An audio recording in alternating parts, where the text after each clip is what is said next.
This is VSiN By The Books on VSiN, the sports betting network.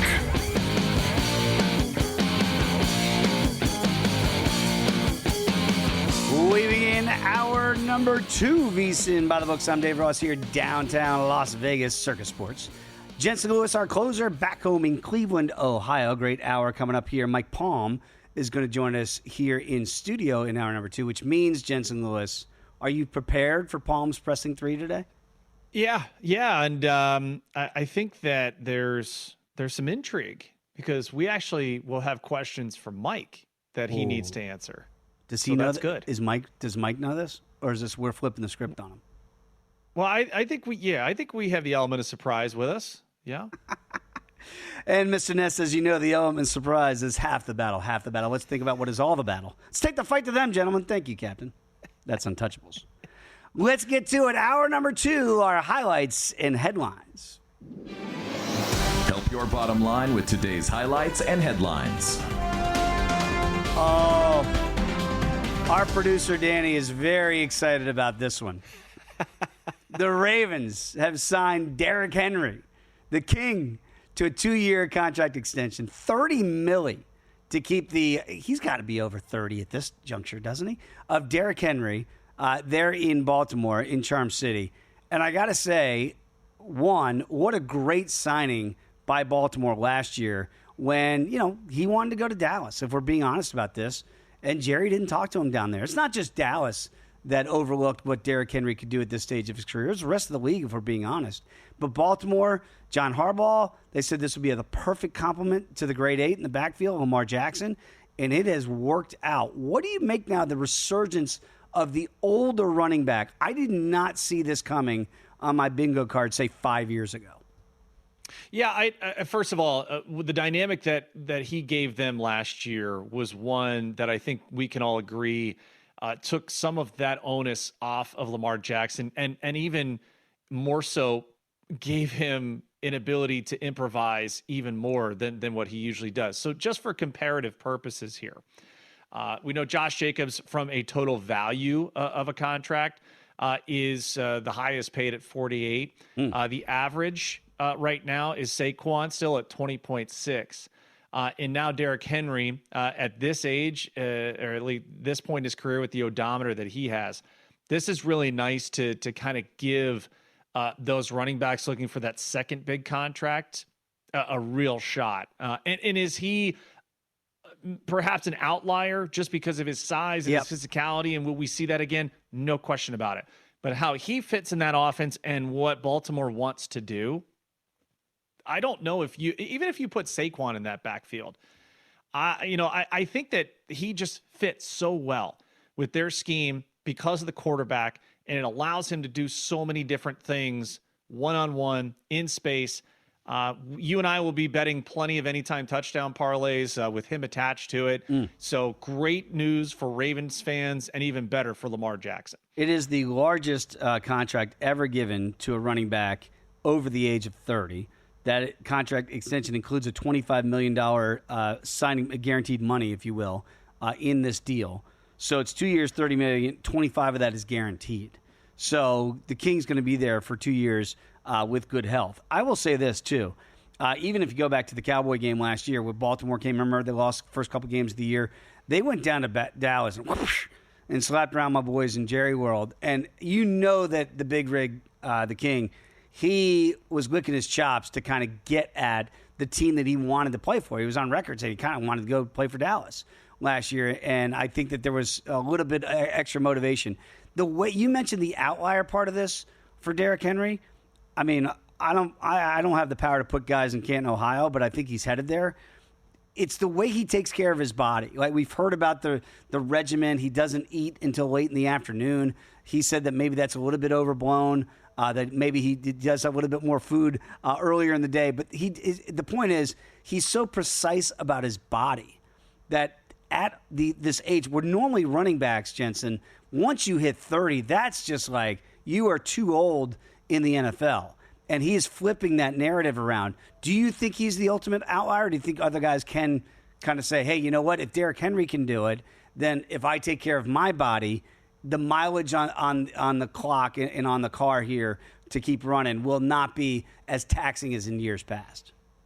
Very, very similar to what we saw when Tom Brady and the TB12 program came out. For him to do what he was doing at his age from just a physical stature standpoint was remarkable. And then, getting teammates to want to buy into it that helped prolong their career. So, hey, I can remember going into off seasons, Dave, where, those first 4 weeks of the off season for me, it was a playground. I wanted to eat whatever I wanted, fast food, some adult beverages. It was the one time where you could allow the body to unplug a little bit and then you could refire, because when I got into spring training, it was, no bad thing was going to get in the way from a meal standpoint.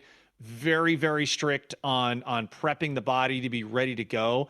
And also, for us pitchers, we wanted to come in slightly heavy, because by the time you got to the end of the year, you were going to be a little under your playing weight, just with all the energy and all the wear and tear on your body. So we joke that sometimes you got to mix in a Snicker bar, and you need a little bit of fat here and there. Sure. But for what he does and what mileage he gets on his body, that to do what he's done at this point in his career is just remarkable in and of itself. That first Sunday night game is going to be in Orchard Park against the Bills. That should be a very interesting contest. Of course, that's where their season ended a year ago in the postseason.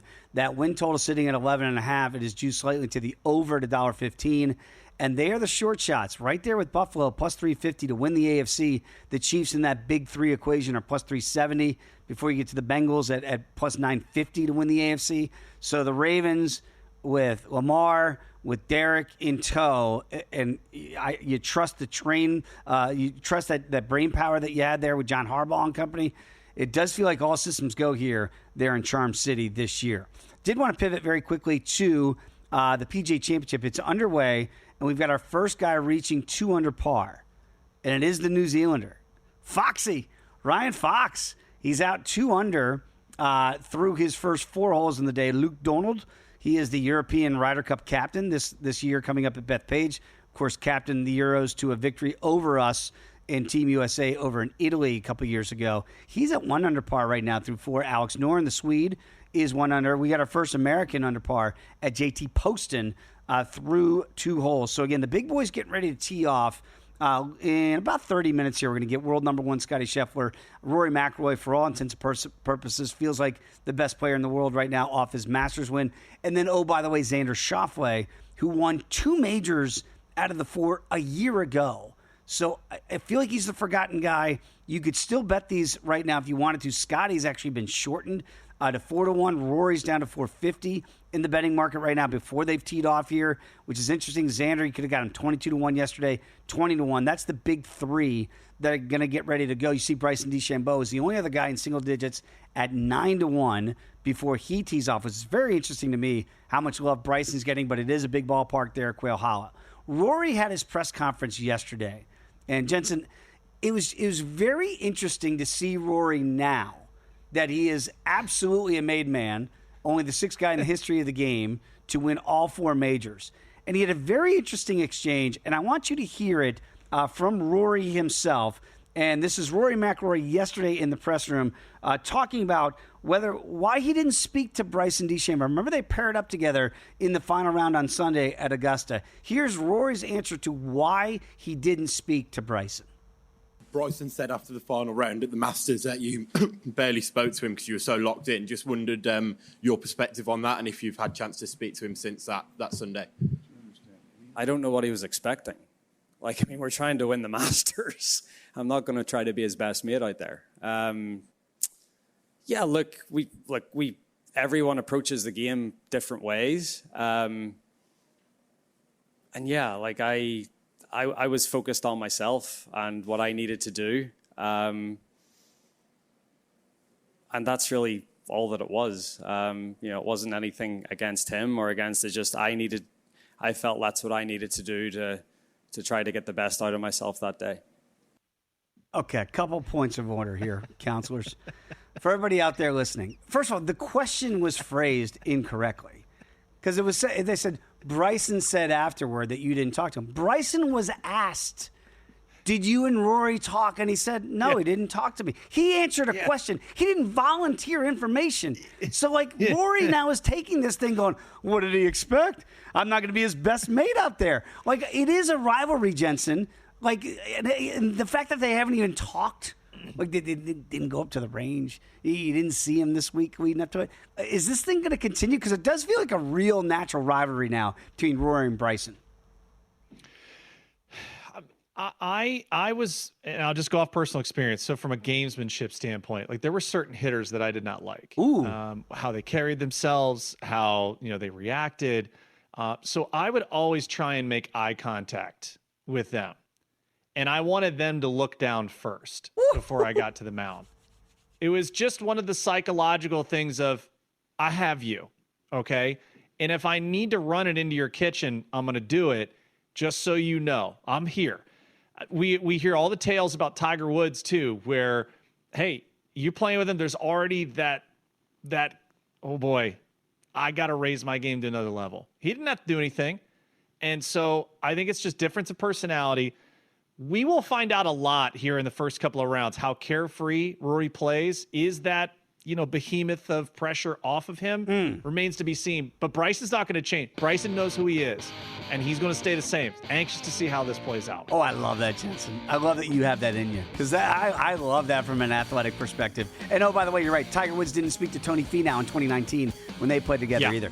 $199 right now to become a VSiN Pro subscriber. You get 2 extra months when you use the promo code PRO. Go to VSiN.com/subscribe. Daily best bets, exclusive betting splits, VSiN Watch app access. It's all there, and the NFL betting guide. Rory, Bryson, they don't like each other. We're back in a moment.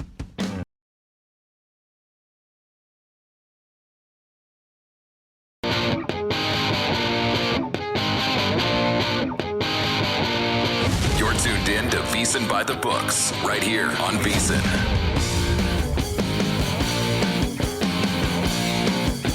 We are back, VSiN By The Books on this Thursday edition. We're going to have Mike Palm in studio in the next segment coming up, and we are awaiting world's number 1, 2, and 3 to get out there to begin their round and their pursuit of the PGA Championship. And very quickly, to put a bow in the conversation we were having in the last segment, because all that was made about Bryson and Rory being teamed up together in the final round of the Masters.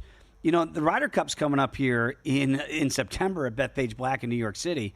And Rory's going to be, and they're already talking Euros, that they've been posting stuff. They're getting close to it. He's going to be teamed up with Scotty for the next 2 days, and Xander. Do you think we'll get any of that Ryder Cup feel between them? Will it be icier? Maybe because that's on the horizon here? I don't know if they're focused on that. I mean, this is a pretty big week, and guys want to concentrate, be able to do what they need to do. So I can't anticipate that for today and tomorrow. But, hey, the crazier things have happened, especially when you get that kind of talent together. Any, World Baseball Classic hangover? If I saw you in that thing and then I see you in the bigs, there's no carryover there, is there? Just depends on kind of what happens, Dave. To be honest, this is a different – I don't want to be, old guy on the lawn yelling at the sun, but – different day and age where we might have said things, waved to guys on the other side, but I mean, guys are hugging each other before games. Again, it's different era, different people is what it is. So to each their own. Yeah, we're not saying it's better or worse, but it's worse. Let's get to it. Today's edition of the Daily Diamond.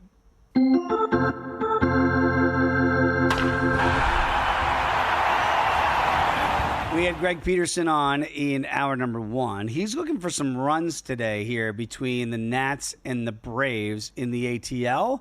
What do you have for us today to begin the Daily Diamond? Yeah, it's a very abbreviated slate today, just for people out there. So when you see the schedule, you're like, whoa. Okay, this is maybe one of the shorter ones since we began the season. By the way, I do want to give a shout out. We've got a lot of great fans that post to us and ask us questions, give us comments. Our devoted listeners is too. One in particular, Emilio, who's out there, daily driver, doing the Lord's work, trucking it around in the Midwest. We've been giving out some great stuff here this week. We've had a great week. Let's keep it going. And so I teamed that with our first headline here, Dave, Brave the Elements. Now, Greg Peterson brought up how the Nats bullpen has been awful. Can I interest you in the worst day game ERA by a team this year in the National League. That is the Washington Nationals. Let's see, 6.29 team ERA. Now, the ironic part of that, they go up against an Atlanta Brave team that has the second worst team batting average in day games at 211. So something's got to give here. What I don't think gives is that I think A.J. Smith-Shawver continues his dominance. So I'll take the under on his earned runs allowed. And I also feel that we could get a little bit of offense, at least from C.J. Abrams for the Nationals. He has been really solid as of late. Right now, the numbers, and I'm bringing it up on A.J. Smith-Shawver here. You can get under 2.5 earned runs at minus $1.40 on DraftKings. So I would play that for sure. And then right now, C.J. Abrams at 2+ total bases is at plus $1.15. Now, remember yesterday, a lot of plus cashes for us. So we did the Bryce Harper ladder. The 2 or more was $1.10. The 3 or more was plus 225. So a great way to be able to play a lot of these different things, but those would be my 2 plays right now in this game. And by the way, Harp goes to the warning track in AB number 1, or else you're going to cash all of your ladders yesterday on Bryce at plus 340. So great call by you getting those 2+ monies. But boy, it just kind of died out there. It looked like it was gone off the bat, didn't it? Like we're thinking this thing's out. You know, the 2 Las Vegas natives, too, Bryce Harper, Eric Fetty, and it was like Harp saw it. He knew it was coming. He just missed it off the end of the bat. But, hey, we will take 2 out of 3 cashes, especially at plus money. And speaking of Emilio there doing his truck driving in Chicago, I just wonder how old do you have to be to stop doing this to truck drivers? Because I always still do it. Like, I don't know if 50's too old to do it, but I hope, Emilio, if you're out there and listening, we appreciate you listening out there in the 312. Let's keep going here with what you have and maybe some leans deep in the heart of Texas today between the Stros and the Rangers? Again, yes, you're right. Just a phenomenal starting pitching matchup. And we always hope that these materialize, especially as a former pitcher myself. A guy, though, who has had no regard whatsoever for Hunter Brown. How about these numbers? Marcus Semien career. And it's not been a really good overall year for Marcus Semien to date. But again, as we said the last couple of days, sometimes hitters just got to see pitchers that they've had a lot of success against, and maybe that jumpstarts them. How about 12 for 19? That's a 632 average career for Marcus Semien against Hunter Brown. But Hunter Brown coming into this start, Dave, 4 consecutive starts of at least 9 strikeouts. He's actually had 9 in every single start on the dot. Here's how we're going to play it.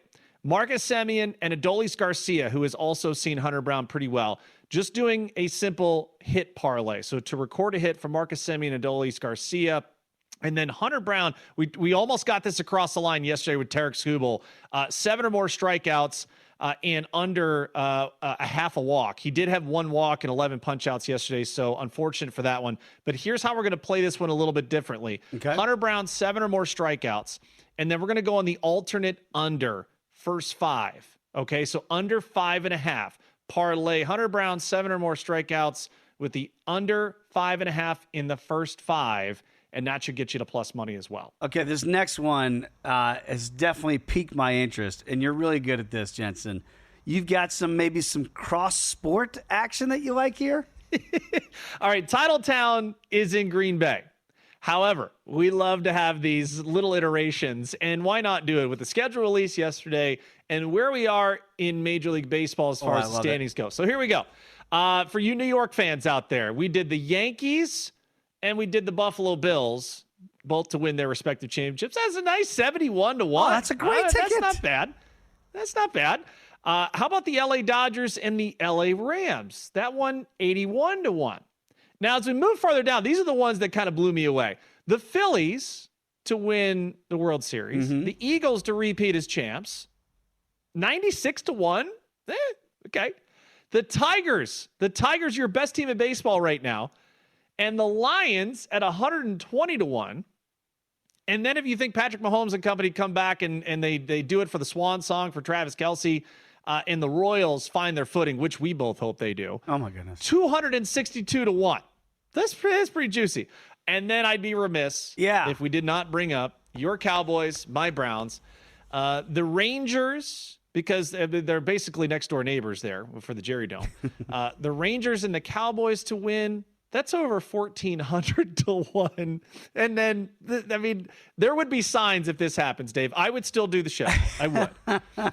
But if the Guardians win the World Series and the Browns win the Super Bowl, first of all, the asteroid's probably going to hit us. Yeah. But before that happens, 9,000 to 1. 9,000 to 1 for a Cleveland sweep between the Guardians and the Browns. That would be one of the signs of the apocalypse. There's no doubt. But what, the Cleveland hasn't won the 1950. What's it for the 1948? 1948 for the World Series, and technically in the Super Bowl era, the Browns have obviously not been zero, and obviously not won. You know what, that Cowboy Ranger ticket at 1402 to 1. I kind of like that, and I would say this. Like as much as the Yankee Bills, I'd be rooting for my dad as a Bills fan. And the Bills to get that across the line. I'd hate to see the Yankees get one step further than they did a year ago, getting to the World Series, but actually winning it. It does feel like a playable number, though, the way the Yanks are playing right now. And that Tigers-Lions one at 120 to 1, Jensen? That's not a bad ticket to have in pocket, is it? Yeah. Well, and again, that's why I think that you have fun with pizza money plays here as well. And even if you wanted to add the Knicks right now, Yankees, Bills is probably as juicy a payout as it gets. So even as a New Yorker, I think that's too much New York, right? If they win 3, that would be an insufferable city-state combination. If they won all 3 of those. I've got the only 2 I forgot to do, and I'll do them now here in the commercial break. Of course, our producer extraordinaires, Brandon and Danny. I got to do a Minnesota 3-sport one and a Baltimore for Brandon, and I'll do a Baltimore one. Don't even bother putting in the Orioles. Don't do that. Stranger things have happened, but you're right. It's not looking good right now. If you wake up each and every day with us here, we appreciate you always watching and listening here to VSiN By The Books, but you should also check out VSiN.com. Again, that schedule release, as Jensen is alluding to there, you're going to get the insights from there, how to make some of those plays actionable now that those schedules are out. Greg Peterson, we had him on the show in hour number 1. His Major League Baseball picks, he does not sleep, so he gets you all that access to it.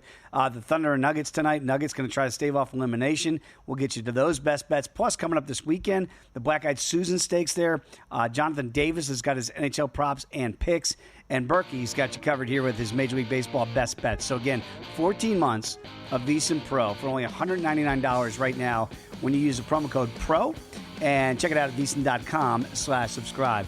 I do believe Mike Palm will be making his way into studio. That will be next here when you come back with us on VSiN By The Books.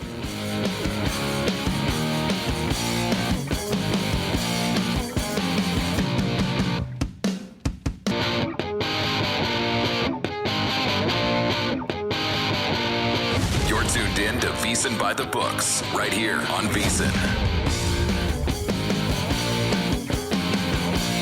We are back, VSiN By The Books. Dave Ross and Jensen Lewis here with you on the Thursday edition of the Big Boys, getting ready to tee off here to begin round number 1 of the PGA Championship. That, of course, is world's number 1, 2, and 3. Scottie Scheffler, Rory McIlroy, and Xander Schauffele, who's also the reigning defending champion of this tournament. Here to help break us this down and everything else is the one and only Mike Palm. You can follow Mike, as I do, at Mike Palm Circa. Joins us here in studio and on the Progressive guest line. Mike, let's get to what Jensen and I are talking a little bit about. First of all, I'm wondering where the numbers and the money are coming in here for the big boys at the PGA Championship. Obviously, it's not going to be Augusta, so I would never expect the handle to be close to what you get for that. Is that the ultimate one-off, Augusta, when it comes to the other 3 major championships from a betting perspective?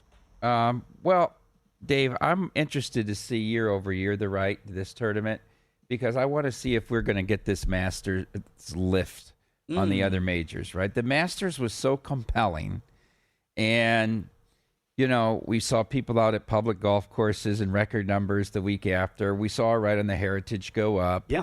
I'm really interested to do year-over-year comparison on the total handle on this event to see if this particular Masters of 2025 creates momentum for golf betting. Ooh. It's remarkable, right, Mikey, when you think about where just we've gone over the last handful of years. And I've said this to Dave. I'll throw it out to you because Netflix and they've done such a great job with that Full Swing, program following all these different golfers, getting more so feeling like you can touch, feel, understand the lifestyle. From just a round around, I think we asked you that about the Masters. You anticipate more live betting after rounds here, the first couple of rounds, outrights, positional, wagers, things of that nature for just the PGA in and of itself because of what we had with the Masters, Rory, Bryson, and that whole rivalry now. It's an interesting angle. We'll have to see if it bears out and how compelling the characters are.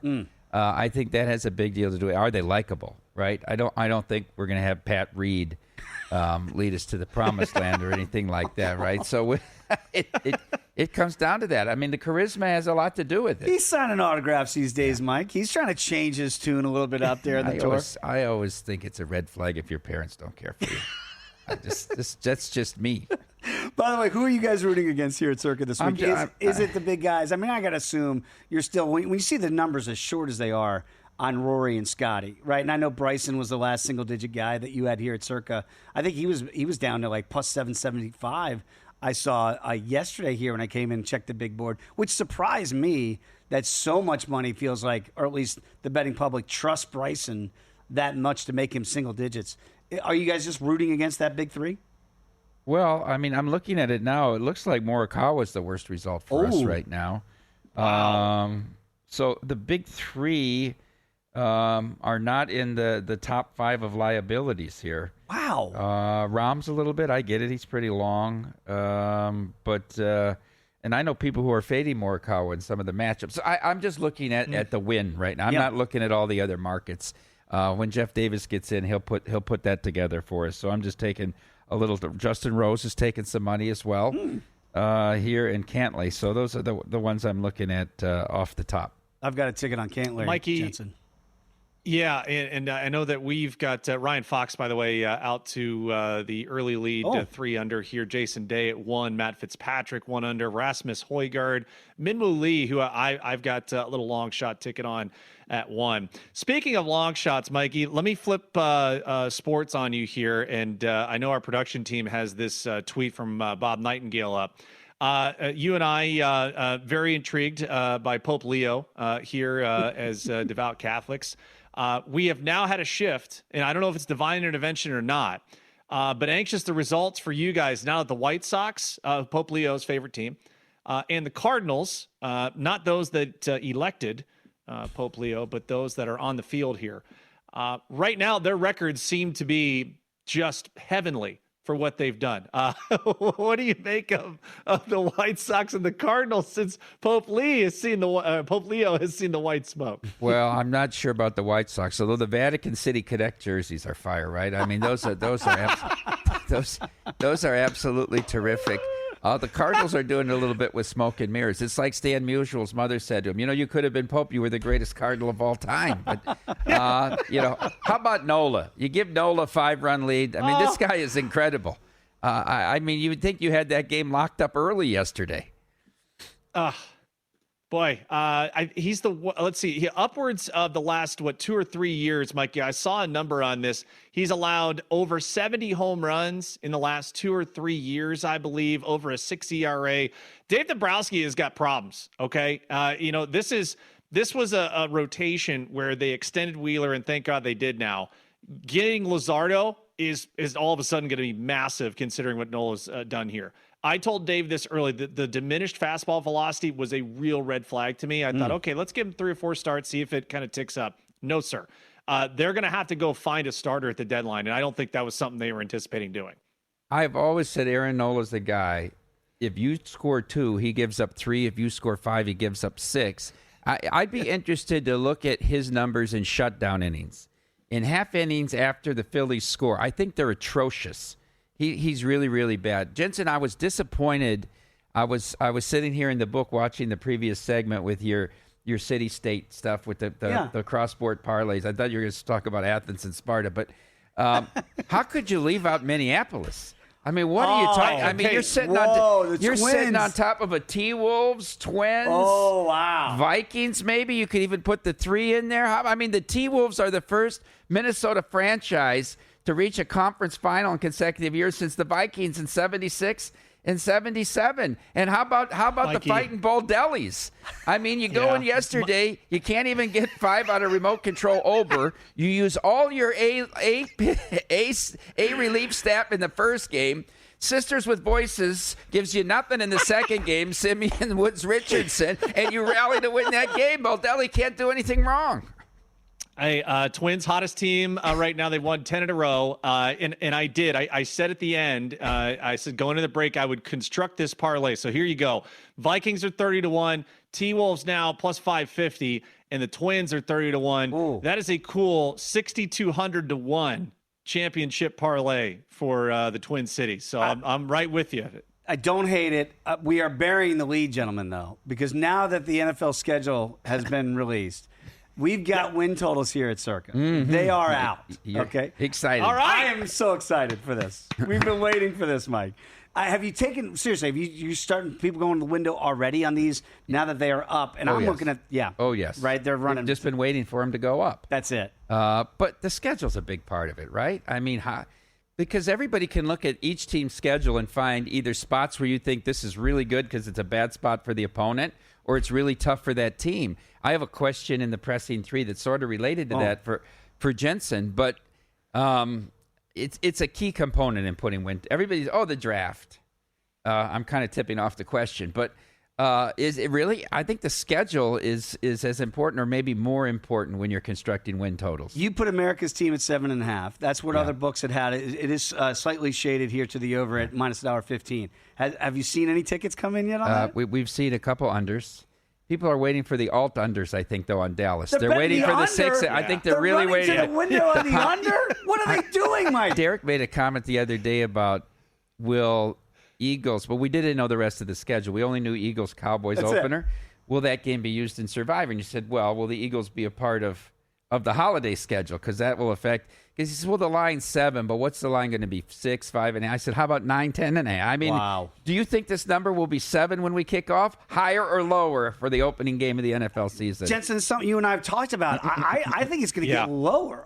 That's what Derek thinks. Yeah, I think the money says it won't be 7 when we kick off. I agree with Derek. I think this is going to be 6, 5.5, somewhere around there. That if you like the Cowboys, and I know Matt Humans has already bet the Cowboys in this game, and he's already taken the 7.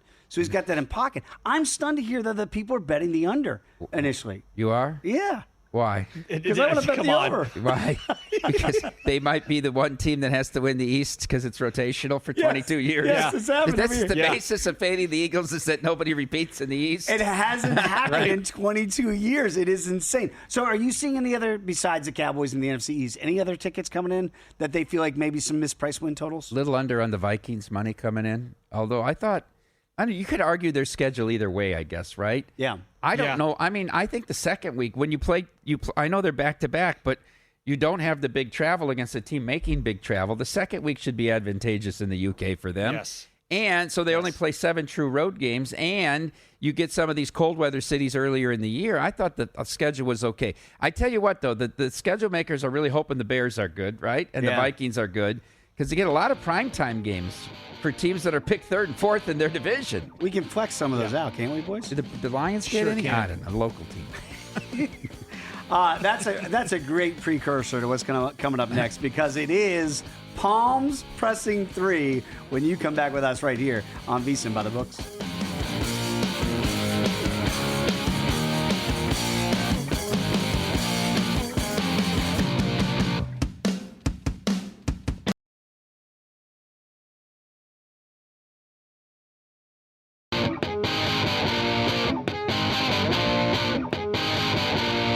You're tuned in to VSiN By The Books, right here on VSiN.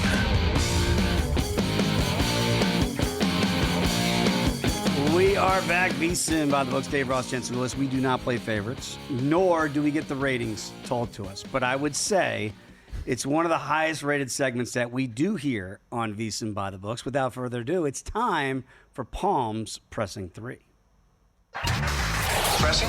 Yes, I say it's pressing. Pressing? What? Pressing? Don't happen. This is Palms Pressing 3. Now, my mother told me never to answer a question with a question. Sir, my client has answered every question asked by this committee with the utmost sincerity. All right, here's the softball, Jensen.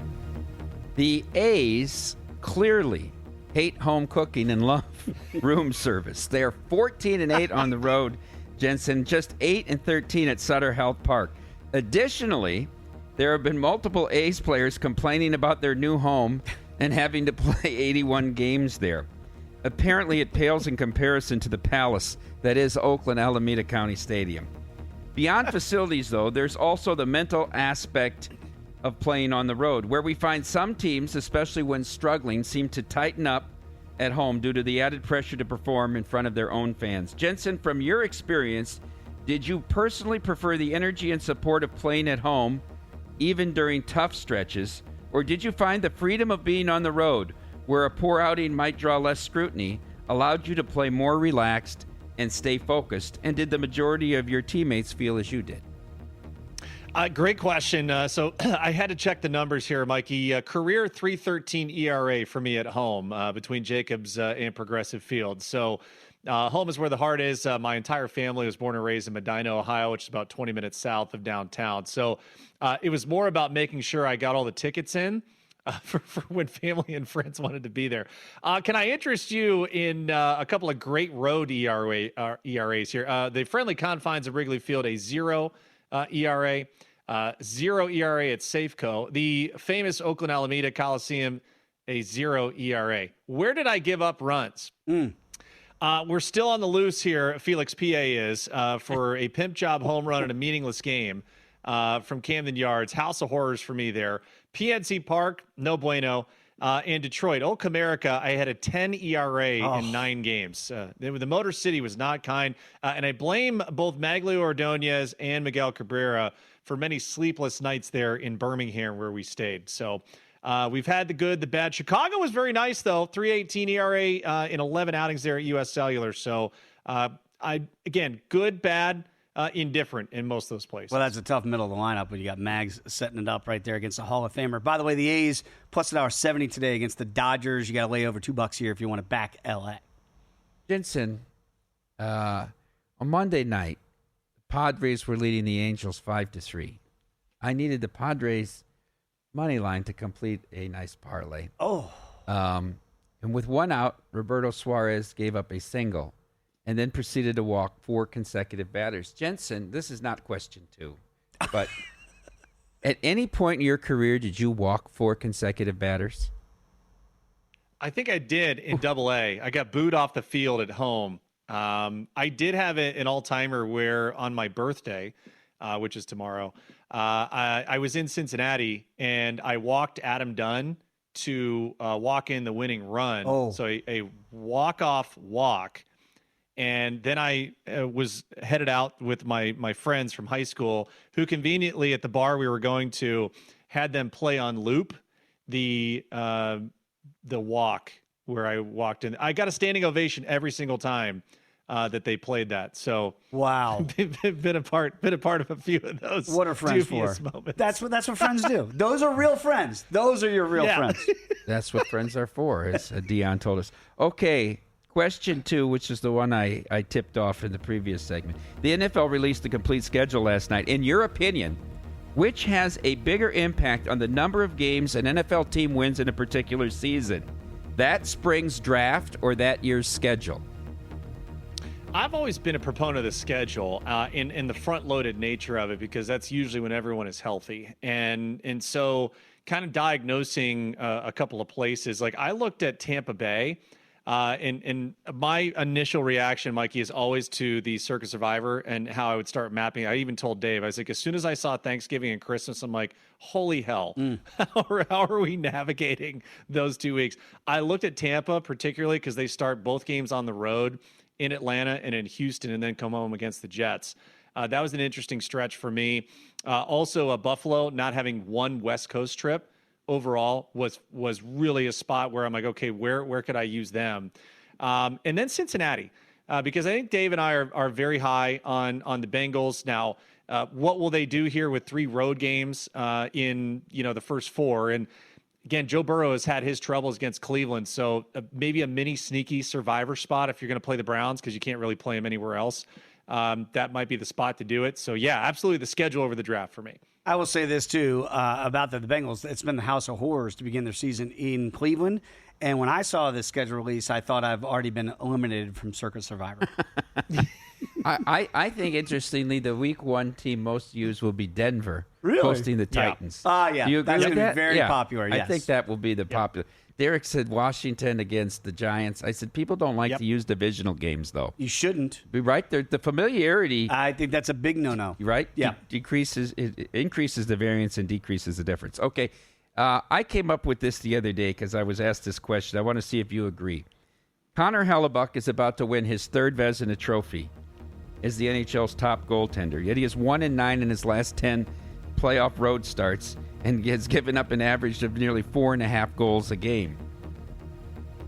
He has yet to lead his team to a Stanley Cup Finals appearance. Is the closest comp to Connor Hellebuck in sports Clayton Kershaw? Ooh. Well, let's see, because are we counting because the first World Series that Kershaw won was the pandemic year. Do we? I know in baseball circles, I don't know if we count that or not. I was thinking of Aaron Judge because he has yet to lead his team to a World Series victory, yet he's regarded as the greatest right-handed hitter of our era, which I would challenge that at the moment.